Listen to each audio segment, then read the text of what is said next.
This is a sports catastrophe production. Hey there, hello there. It's Jeff Cuddy-Army welcoming you to another sports catastrophe on this day. And on this day, April Fool's Day, 1985. And no, I will not play any April Fool's jokes on you guys because that would just be cruel. We will be looking at a major event in history. One of the most surprising teams to ever win the NCAA basketball tournament, that being the Villanova Wildcats. The tournament started on March 14th, 1985 and ended in Lexington, Kentucky, April 1st, 1985. A lot of people would be like, Lexington, how did they win? That's when the NCAA decided to put emphasis on college arenas having the championship and all that. So, as I said, Villanova won their first national title. And no, 2016 was not their first title. It was 1985. Villanova beat Georgetown narrowly, 66-64. Ed Pinckney was named the tournament's MVP. Pinckney would actually play for the expansion Raptors. This is what they call, quote-unquote, the perfect game. It's one of the biggest upsets and the second biggest point spread upset in championship game history. Villanova's 8th seed makes them still the lowest seeded team to win the tournament. UCLA has a chance to beat that if they win the 2021 tournament. They're actually the last Division I men's basketball champ not to represent a school that didn't have Division I football. And this was the last time that a tournament would be played without the shot clock, as they changed the shot clock to 45 seconds and then to 35 in 93.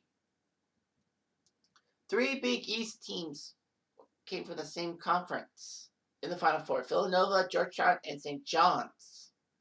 Whereas Memphis, or as they were known as Memphis State, was the only non-Big East team in the Final Four. But unfortunately, their Final Four appearance has been vacated because of an ineligible player.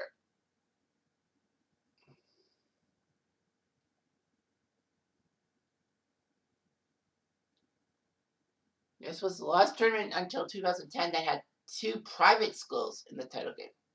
I didn't know Georgetown was a private school. And this was the last tournament till 2012 to feature no teams in the Sweet 16 from either the Mountain or Pacific time zones, which was weird. So anyway, Georgetown finished first in the East Regional. They were the 1 seed. This was the first tournament that had 64 teams. 4 regions of 16 teams. By 1991, they would add a play-in game. They get 65 teams. So anyway, Georgetown beat Lehigh, Temple, Loyola, yes, those guys from Illinois, and Georgia Tech. By the way, the East Regional, no upsets. Zilch, zip, nada. Georgetown won. Patrick Ewing and company beat John Sally. And yes, Patrick Ewing was still with Georgetown in 85. Even though Georgetown won the 84 championship, Patrick Ewing decided to stay in school for his senior season because he promised his mom he would get his education.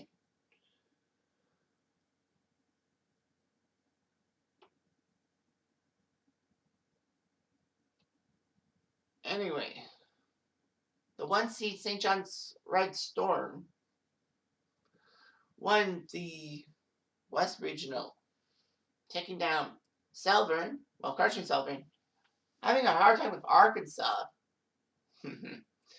taking down Kentucky, who were a 12 seed, surprised enough, and took down NC State in Jimville final. Chris Mullen, Bill Wennington, Canadian, and Mark Jackson played for St. John's. NC State in this tournament, Lorenzo Charles was still there. Charles McQueen was still there. It was nice. The Southeast Regional saw Villanova as the 8th seed beat the number 2 seed North Carolina Tar Heels to get into the tournament. The 1 seed was Michigan, and after being fairly Dickinson, Villanova beat them by 4. Villanova narrowly beat Dayton in Dayton. And then they beat Michigan by 4. And then Villanova won 46-43 against Maryland in the regional semis and then beat North Carolina by 12. So basically, with no shot clock, they basically held it. Harold Presley was the points leader for Villanova in the regional final. I picked the other team, Harold Johnson. South's team. North Carolina had Brad Doherty and Kenny Smith. Of course, this was the year after MJ went pro. Memphis narrowly beat Oklahoma to win the other regional. Oklahoma was the 1 seed, who took care of North Carolina A&T, Illinois State, and Louisiana Tech. And then Memphis took down Penn, UAB, Boston College, and Oklahoma. Basically, all but the first round was like hard to believe. Wayne Tisdale, Keith Lee.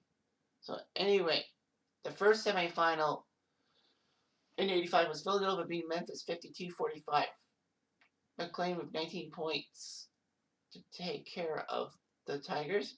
Georgetown then crushed St. John's by 18 in the second semifinal. But Villanova played the perfect game. Basically, they shot 76% from the 78% from the field. Basically, their shots almost always went in, which was hard to believe. But it happened. Villanova shocked the world. Being a massive underdog. And 8 days later, someone else was born. But we'll get to him later. Anyway, I'm Jeff Diamond. I do